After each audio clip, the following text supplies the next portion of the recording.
బాధితులకు పరిహారం అందించారు చంద్రబాబు. గతంలో ఎప్పుడూ లేని విధంగా బాధితులను ఆదుకున్నారు. ఇక శ్రీవారి లడ్డు వివాదంలో నిజాలు తేల్చడానికి సిట్ను ఏర్పాటు చేశారు. మరోవైపు పారిశ్రామికవేత్తలతో సమీక్షలు నిర్వహించారు. లులు అధినేతతో భేటీ అయ్యి పెట్టుబడులు పెట్టేందుకు ఒప్పించారు సీఎం.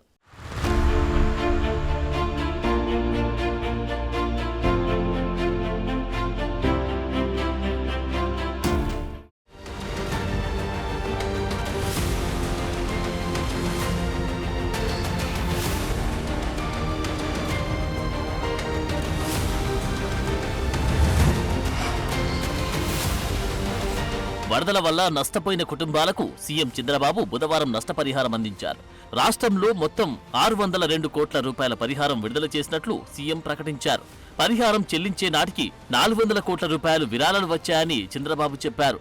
నడవలేని వారు సైతం వీల్ చైర్లో వచ్చి సహాయం చేశారన్నారు. పిల్లలు తమ కిడ్నీ బ్యాంకుల్లో సొమ్మును ఇచ్చారని గుర్తుకు చేశారు.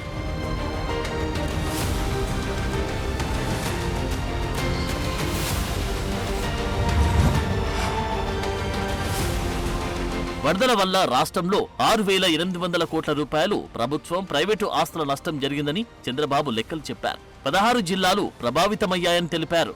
కిరాణా దుకాణాలకు 20,000, తోపుడు బండ్లకు 20,000, చేనేత, చేతి వృత్తిదారులకు 25,000 సాయం చేస్తామన్నారాయన. ఇల్లు మునిగిన వారికి 25,000, మొదటి అంతస్తులో ఉన్న వారికి 10,000 సాయం చేస్తామన్నారు సీఎం.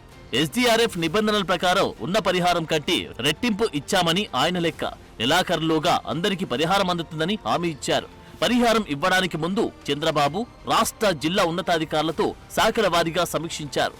బీమా క్లెయిమ్ల పరిష్కారం, బ్యాంకుల రుణాల రీషెడ్యూల్, ఎలక్ట్రానిక్ పరికరాల మరమ్మతులపై చర్చించారు.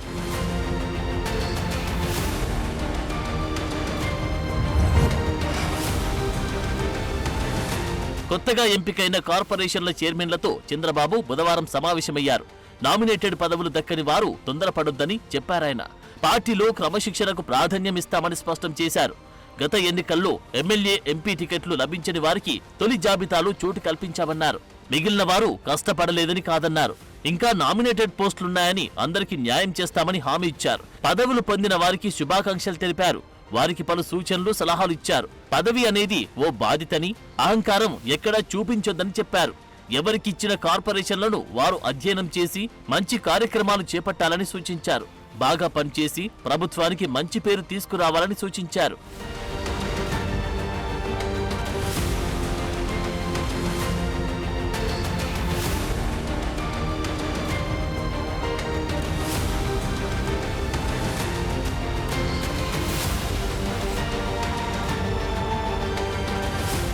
గురువారం సీఎం చంద్రబాబు క్రీడలు, యువజన సర్వీసులపై సమీక్ష నిర్వహించారు.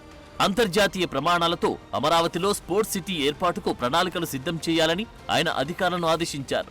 2027లో జాతీయ క్రీడలతో పాటు ఖేలో ఇండియా, అంతర్జాతీయ క్రీడా పోటీలు అమరావతిలో నిర్వహించాలని చంద్రబాబు ఆలోచన. గ్రామస్థాయిలో క్రీడా మైదానాలు, నియోజకవర్గాల్లో క్రీడా వికాస కేంద్రాలు, జిల్లా కేంద్రాల్లో జిల్లా క్రీడా ప్రాధికార సంస్థలు, రాష్ట్ర స్థాయిలో ఉన్నత ప్రమాణాలతో శిక్షణ కేంద్రాలు ఏర్పాటు చేయాలని సూచించారు. క్రీడారంగం అభివృద్ధికి ప్రభుత్వ, ప్రైవేటు భాగస్వామ్యంతో చర్యలు తీసుకోవాలన్నారు. అమరావతి, విశాఖ, తిరుపతిలో స్పోర్ట్స్ కేంద్రాలు ఏర్పాటు చేయాలని చంద్రబాబు ఆలోచన. క్రీడారంగ అభివృద్ధికి మిగతా రాష్ట్రాల్లో అమలవుతున్న ఉత్తమ విధానాలు పరిశీలించాలని సీఎం అధికారులకు సూచించారు. విద్యా సంస్థల్లో, ప్రభుత్వ కార్యాలయాల్లో క్రీడలకు ప్రాధాన్యమివ్వాలని చెప్పారు. రోజు సాయంత్రం విధులు ముగించాక గంటసేపు ఉద్యోగులు ఆటలాడాలని తెలిపారు. ప్రజల ఆరోగ్యం కోసం వాకింగ్, సైక్లింగ్ ట్రాక్లు ఏర్పాటు చేయాలన్నారు చంద్రబాబు.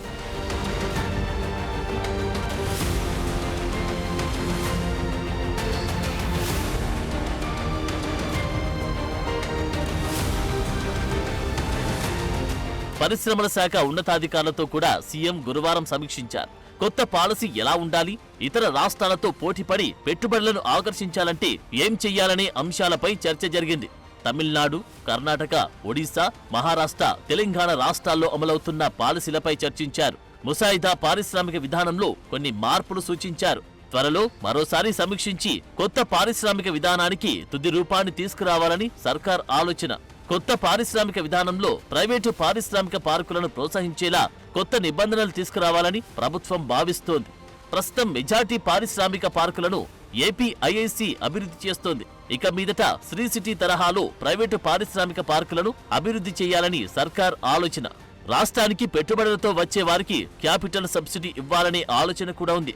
కొత్త పాలసీలో ఇలాంటి నిబంధనలు కూడా పెట్టే ఛాన్స్ ఉంది. పొరుగు రాష్ట్రాలతో పోటీపడి పెట్టుబడులను ఆకర్షించాలంటే ఇది తప్పనిసరి అని చంద్రబాబు ఆలోచిస్తున్నారు.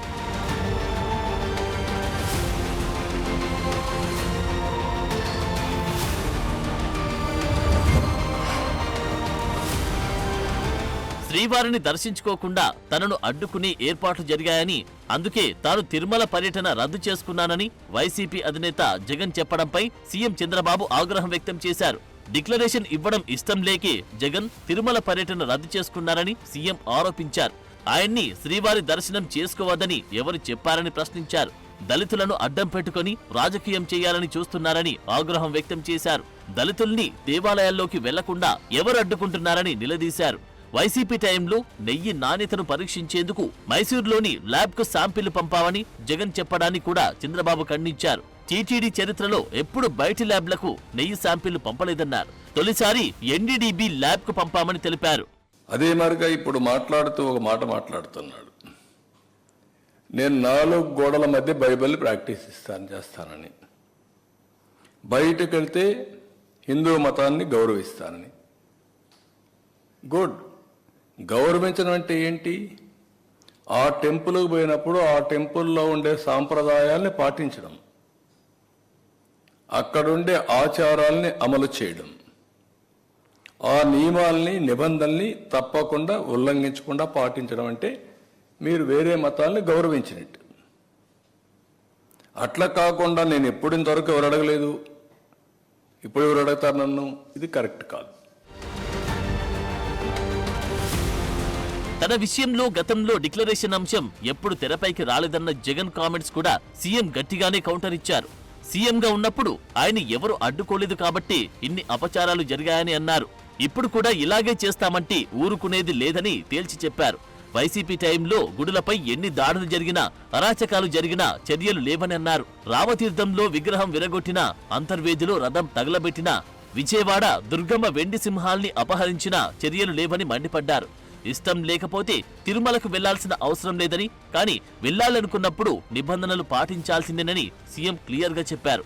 డిక్లరేషన్ పై సంతకం చేయకుండా దౌర్జన్యం చేస్తానంటే కుదరదన్నారు.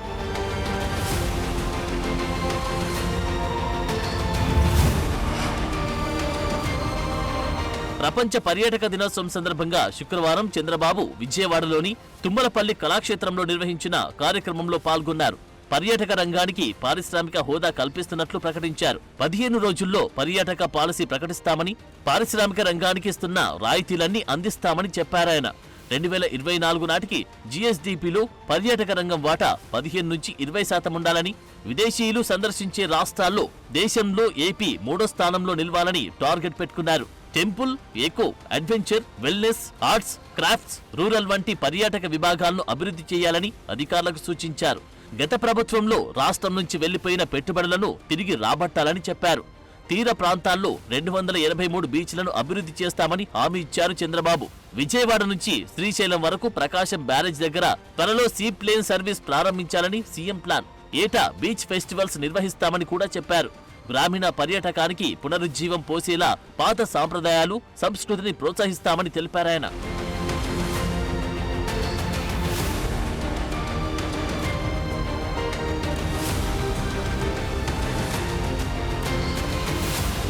కర్ణాటక అటవీ శాఖ మంత్రి ఈశ్వర్ బి ఖండ్రే అధికారుల బృందం సీఎం చంద్రబాబును మర్యాదపూర్వకంగా కలిసింది. ఇరు రాష్ట్రాల అటవీ శాఖలు కుదుర్చుకున్న ఎంఓయూలను చంద్రబాబుకు ఖండ్రే వివరించారు. ఆయన్ను చంద్రబాబు శాల్వాతో సత్కరించారు. ఇక శుక్రవారం కూడా వరద బాధితులకు సాయం చేయడానికి దాతలు ముందుకొచ్చారు. రిలయన్స్ ఫౌండేషన్ 20 కోట్ల రూపాయల విరాళం ప్రకటించింది. ఆ సంస్థ తరపున రిలయన్స్ ఇండస్ట్రీస్ లిమిటెడ్ బోర్డు సభ్యుడు PMS Prasad, Reliance group AP Telangana mentor PVL మాధవరావులు ముఖ్యమంత్రి చంద్రబాబును కలిసి చెక్కును అందించారు. ITC group chairman, managing director Sanjiv Puri 2 కోట్ల రూపాయల విరాళం ప్రకటించారు. ఈ మేరకు చెక్కును ముఖ్యమంత్రికి అందజేశారు.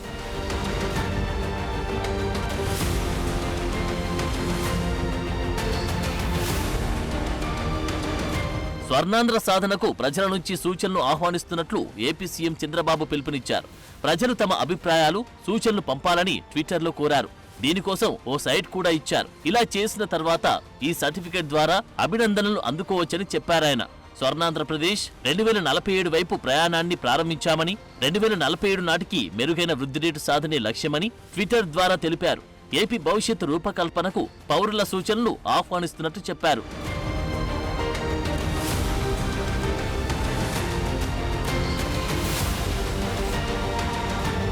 ఏపీలో పెట్టుబడులు పెట్టడానికి లూలు గ్రూప్ సిద్ధమైందని ఏపీ సీఎం చంద్రబాబు ట్విట్టర్లో తెలిపారు. లూలు గ్రూప్ చైర్మన్ యూసఫ్ అలీతో చంద్రబాబు చర్చలు జరిపారు. పెట్టుబడులు పెట్టాలని కోరారు. వైజాగ్లో మాల్, మల్టీప్లెక్స్, విజయవాడ, తిరుపతిలో హైపర్ మార్కెట్, మల్టీప్లెక్స్ ఏర్పాటుకు సానుకూలంగా స్పందించారని తెలిపారాయన.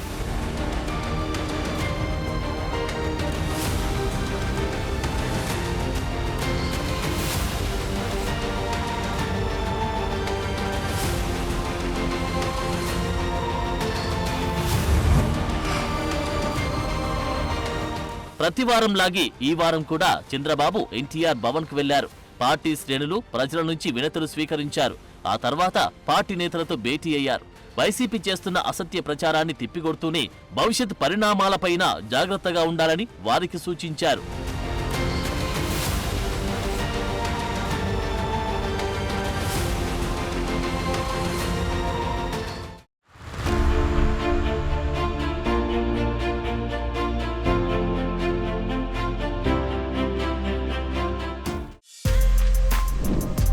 For more videos like this, subscribe Big TV channel.